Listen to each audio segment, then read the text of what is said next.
पुढची महत्त्वाची बातमी आपण पाहूयात। तिकडे बीडमध्ये बनावट धनादेशाच्या द्वारे शासकीय रकमेची फसवणूक करण्यात आली। 2,74,000 रुपयांची फसवणूक करण्यात आली। अंबाजोगाई पोलीस ठाण्यामध्ये आता 3 जणांच्या विरोधात गुन्हा दाखल करण्यात आलेला आहे।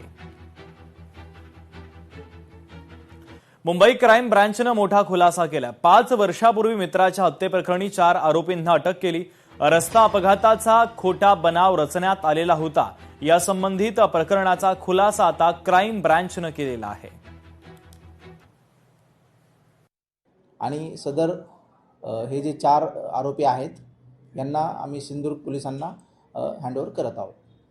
पुढील जो तपास आहे ते सिंधुदुर्ग पोलीस करत आहेत। याच्यामध्ये आतापर्यंत त्यांच्याकडे केलेल्या चौकशीमध्ये एकूण 6 जणांनी मिळून हा खून केल्याचं निष्पन्न झालेलं आहे। त्यापैकी 4 आरोपींना ताब्यात घेण्यात आलेलं आहे आणि सिंधुदुर्ग पोलिसांकडे हँडओव्हर करण्यात आलेला आहे। अजून त्याच्यामधील 2 आरोपींची नावं त्यांनी सांगितलेली आहेत।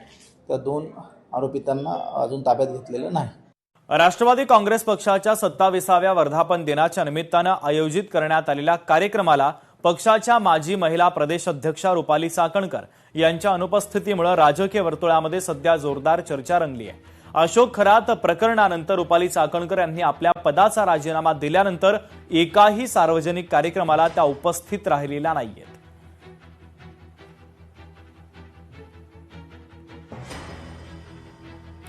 कोल्हापूर पालिकेमध्ये महापौरांच्या जनता दरबारामध्ये गोंधळ झाला। जनता दरबाराला महापौर उशिरा पोहोचल्याने नागरिकांनी गोंधळ घातला। जनता दरबार सेटलमेंट दरबार असल्याचा नागरिकांनी आरोप केलेला आहे। आज होणारा जनता दरबार आणि त्या जनता दरबारामध्ये आलेले प्रश्न याच्यावरती तरी नक्कीच कारवाई केली जाईल। थोडंसं यामध्ये काय तथ्य आहे का आणि अधिकाऱ्यांच्या जर काही याच्यामध्ये चुका असतील तर नक्कीच त्याच्यावरती कारवाई सुद्धा होईल। थोडंसं महापालिकेचं कामकाज काय असतं याचं थोडंसं जनतेला ज्ञान थोडंसं कमी असल्यामुळे थोडेसे हे गैरसमज होत आहेत। अधिकारी लोक सुद्धा चांगल्या पद्धतीने त्याच्यावरती काम करत आहेत आणि जनतेची नाराजी लवकरात लवकर दूर व्हावी यासाठीच आपण जनता दरबार तसंच माझं शहर माझी जबाबदारी असे उपाययोजना आपण करत आहोत। आणि आता बातमी आहे राजकीय भूकंपाच्या संदर्भातली। राज्यामध्ये पुन्हा एकदा ऑपरेशन टायगरच्या चर्चा सुरू झाल्या। त्यावर राज्याचे सामाजिक न्याय मंत्री संजय शिरसाट यांनी भाष्य केलंय। आमच्या संपर्कामध्ये अनेक जण आहेत, जेव्हा ऑपरेशन टायगर करायचं तेव्हा करूच। या संदर्भात एकनाथ शिंदे ठरवतील असं मोठं आणि सूचक वक्तव्य संजय शिरसाट यांनी केलंय। त्यामुळे राज्यात पुन्हा एकदा मोठे राजकीय भूकंप पाहायला मिळणार अशी जोरदार चर्चा सुरू झाली। मुळामध्ये आम्ही कोणतंही ऑपरेशन टायगर करत नाही। आम्हाला त्याची आवश्यकताही नाही। ऑपरेशन टायगर जर करायचं असेल तर एकनाथ शिंदे साहेब कधीही ते निर्णय घेऊ शकतात, परंतु आता ही आमची मानसिकता नाहीये। माझा वाघाचा थोडाफार चांगला अभ्यास आहे टायगरचा। 112 टायगर होते, मी 600 पर्यंत पोहोचवले।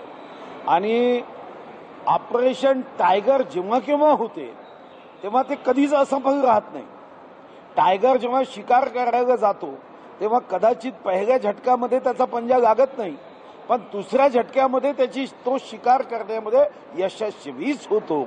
जर टायगर यशस्वी होत असेल तर ऑपरेशन टायगर सुद्धा योग्य क्षणी यशस्वी झाल्याशिवाय राहणार नाही। आणि सन्माननीय एकनाथ शिंदेजी हे तर अचूक नेम घेणाऱ्या नेत्यांपैकी एक आहे। लोकशाही मराठी ऐका, पहा, जागरूक रहा।